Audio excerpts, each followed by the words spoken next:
அதாவது இப்போம்லாம் யார்கிட்டயாவது போய் உண்மையை மட்டும் பேசுங்க அப்படின்னு யார்கிட்டயாவது சொன்னால் உண்மையை மட்டுமா பேசிடுவோம், கண்டிப்பாக பேசிடுவோம் அப்படின்ட்டு எந்த காலத்துலங்க இருக்கீங்க?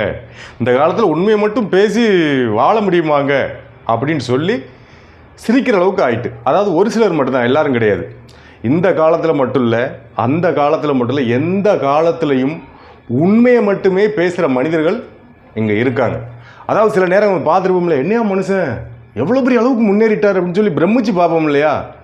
அவங்க உண்மையை மட்டுமே பேசுகிறவங்க.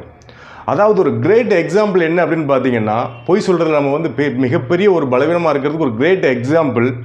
நம்ம யார்கிட்டயா ஒருத்தர் பொய் சொல்கிறோன்னு வச்சுக்கோங்களேன், அவங்க நம்ம பொய் சொல்கிறேன்னு கண்டுபிடிச்சிடுவாங்க. ஆனால் கண்டுபிடிச்சிட்டு ஓ அப்படியா, சரி சரி சரி சரின்னு தலையாட்டிக்கிட்டே இருப்பாங்க. ஆனால் ஒரு நாள் நம்ம உண்மையிலேயே உண்மையை சொல்லுவோம். அன்னைக்கு நாம் சொன்ன 10 பொய்யோட இதுவும் 11 பொய்ன்னு நம்பிட்டு அவங்க பேசாமல் போய்கிட்டே இருப்பாங்க. நம்ம உருண்டு பிறண்டு உண்மைதாயா சொல்கிறேன் அப்படின்னா நம்பவே மாட்டாங்க. ஏன்னா நம்ம எவ்வளோ நாள் பொய் சொல்லியிருக்கோம் இல்லையா? அதாவது உண்மைங்கிறது ஒரு மிகப்பெரிய கவசம் மாதிரி, அது சரியான நேரத்தில் நம்மளுக்கு கை கொடுக்கும். அதாவது பெரியவங்க சொல்லுவாங்க இல்லையா, பொய் வாழ விடாது, உண்மை நம்மளை வீழ்ச்சி அடைய விடாது. மீண்டும் சந்திப்போம்.